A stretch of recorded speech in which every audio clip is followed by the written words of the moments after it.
Hello and welcome back to J.P.'s World of Wrestling. I am your man J.P. And today I'm going to start with my series of top fives. Now when I say top fives, I'm not saying these are the factual top five of each category. These are my personal top five of each category. Yours might be different. In fact, I know that most of yours are probably different than mine. And that's okay. That's the great thing about wrestling is that everybody has their own group of wrestlers that they liked, ones that they didn't like, and it just depends on those wrestlers' impact on you personally. So I'm going to start with my top five baby faces of all time, and I tried to put these in order, and I'm going to start with number five. So number five, I got them written down here. Number five, I'm going to go with Ricky the Dragon Steamboat.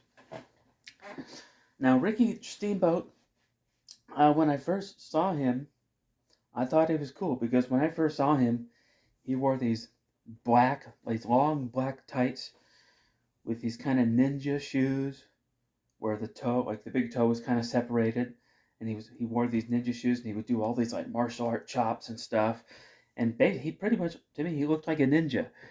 And what little kid my age in those days didn't want to be a ninja? So I thought Ricky Steamboat was cool. He never once strayed from the fans. He was always a babyface. You never had to worry about, oh, is he going to turn on us? You never had to worry about that with Ricky Steamboat. So that's why Ricky Steamboat makes the list at number five. At number four, ho, Hacksaw Jim Duggan.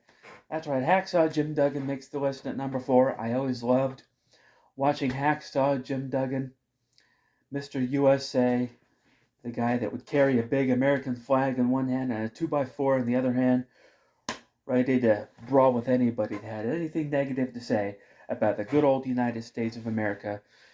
He was a brawler, he was a tough guy, What more can you say about Hacksaw Jim Duggan?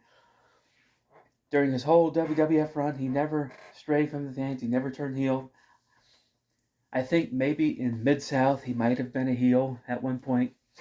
And in WCW in the late 90s, they tried to make him heel. They tried to make him Mr. Canada. I don't think it really worked very well, but for all of his WWF tenure, he was a babyface, and I loved him, and I loved watching him. I love Hacksaw. And number three is the Junkyard Dog. Now, anybody that knows anything about wrestling history can tell you that in Mid-South wrestling, the Junkyard Dog was over like nobody's business. I mean, he literally was like the Hulk Hogan of Mid-South wrestling. I mean, there was nobody more over than the Junkyard Dog. And then when he came to the WWF, he was over in the WWF, and I remember watching him on the Hulk Hogan Rock and Wrestling cartoon back in the 80s. And Junkyard Dog was one of my favorite characters on that show because, he would do the juke, he would dance around, and he'd go, hey man, I'm dancing around the Junkyard Dog. He would come down to the ring wearing the dog collar and chain, and I loved the Junkyard Dog. It just, he wasn't a super technical wrestler, but it didn't matter because he was over. It didn't matter because the fans absolutely loved him, and I was one of them. That's why, to me, the Junkyard Dog comes in at number three. And at number two, now some of you that are watching this, a lot of you are old school wrestling fans, so you're probably not going to understand this one. But number two is John Cena. That's right, John Cena. Now, I have to admit, when John Cena came onto the scene in WWE in the early 2000s, I wasn't really a fan. I didn't really like the whole rapper gimmick. I didn't like that. I didn't like the street thug thing. I didn't understand the you can't see me thing. I didn't understand the word life thing that he did. But after a while, I saw how articulate he was with his promos. I saw the way he dealt with the Make-A-Wish Foundation kids that were sort of had terminal illnesses, and all they wanted to do was to see their hero, John Cena. And he was always very, very great with that. And he was always great with the fans, always great with the kids.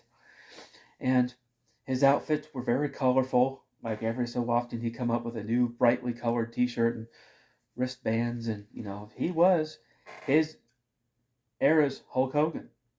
I mean, and I mean that with all sincerity. During the early 2000s, John Cena was the Hulk Hogan of that era.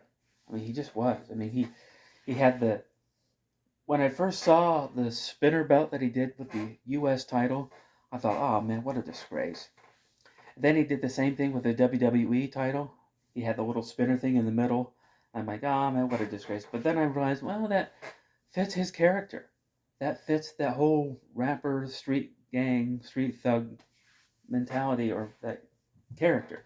And those belts were a big seller. I mean, they were flying off the shelves. And I think that's why the WWE kept that belt around for a long time. Even after John Cena lost the title, even after Triple H won it, even after Randy Orton won it, they still kept that spinner belt around because it was a big seller. They were making a lot of money with it.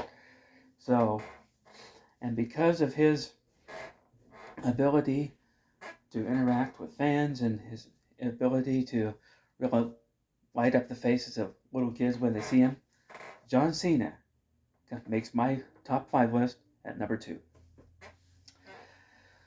Now, number 1 is no surprise, it's no big shocker, duh. Hulk Hogan, the immortal Hulk Hogan, makes my list at number 1. Why? Well, it's obvious. If you were a wrestling fan in the 80s, it was all about the Hulkster. Whether you liked him or did not like him, you could not deny that Hulk Hogan was the most recognizable name in wrestling history. Bar none. No doubt about it. No, you can't argue with it. You can't argue with the fact that Hulk Hogan is the most popular wrestler of all time. Because before Hulk Hogan came along, wrestling was really, just a really generalized audience. And it really didn't reach mainstream that much. It didn't really reach pop culture that much. But then Hulk Hogan comes onto this, and all of a sudden, wrestling explodes. Hulk Hogan comes onto the scene, and suddenly wrestling is a household name. With the Hulk Hogan cartoon in the 80s, and then all the WrestleManias, and he made appearances on talk shows, and he was on lunchboxes and t-shirts and action figures. Hulk Hogan had such an impact on the business. It's an impact that we're still enjoying today, which is why I don't really understand the argument when people try to say that certain other guys were the greatest of all time. No. None of those guys had nearly the impact on the business that Hulk Hogan did. I'm sorry, that's just the way that I see it. And, for that reason, because he was my childhood hero, he's not on this shirt, but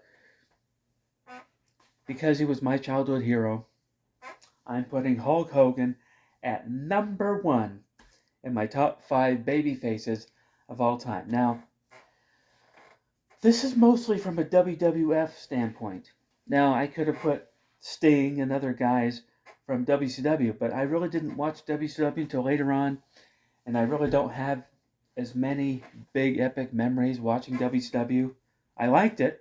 I liked watching it, and I liked Sting, and I liked their programming, but it really just wasn't as epic of memories as the WWF was. So, yeah, so Hulk Hogan is number 1. So the review.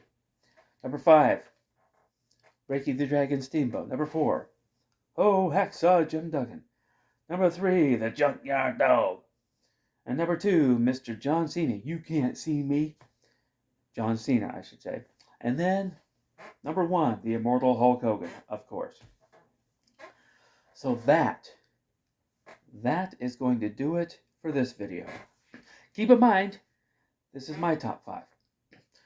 What are your top 5 baby faces of all time? Now, yours doesn't have to be WWF, whatever, just whatever baby faces you love to cheer for when you were younger. Leave them in the comments below. So that's going to do it. So if you're new here, go ahead and like and subscribe and share. And I'll see you next time.